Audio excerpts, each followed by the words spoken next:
প্রথমবার ভোটের ময়দানে নেমেছেন বলিউড অভিনেত্রী কঙ্গনা রানাউত। হিমাচল প্রদেশের মান্ডি লোকসভা কেন্দ্রে বিজেপি প্রার্থী হয়ে লড়ছেন তিনি। নির্বাচনী প্রচারণায় ব্যস্ত সময় পার করছেন অভিনেত্রী। ইন্ডিয়ান এক্সপ্রেসের প্রতিবেদন থেকে জানা যায়, সম্প্রতি তিনি বলেছেন নির্বাচনে জয় পেলে অভিনয় ছেড়ে দেবেন।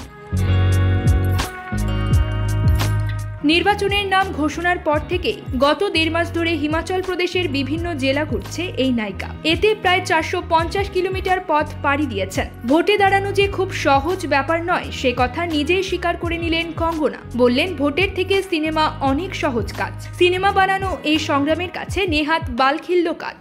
এ কারণে ভোটে জিতলে অভিনয় ছেড়ে দেবেন, এমনটাই ঘোষণা দিয়েছেন তিনি।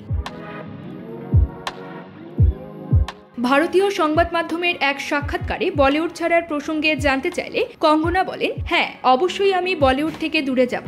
একাধিক চলচ্চিত্র নির্মাতা আমায় বলেছেন আমি একজন ভালো অভিনেত্রী, আমি যেন অভিনয় না ছাড়ি। আমি ভালো অভিনয় করি ঠিকই, তবে আমার মনে হয়েছে সিনেমা তৈরি করার জন্য ফিল্মি স্ট্রাগল ভোট প্রচারের কাছে তুচ্ছ। হাতে কিছু প্রজেক্ট রয়েছে, তাছাড়া কিছু দায়িত্বও রয়েছে, সেগুলি পূরণ করার পর ফিল্ম ইন্ডাস্ট্রি ছাড়ব।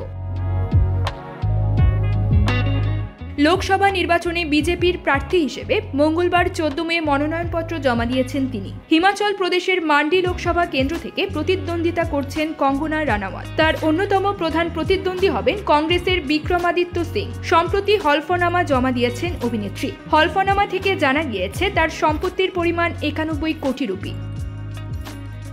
News desk, UKBD Times.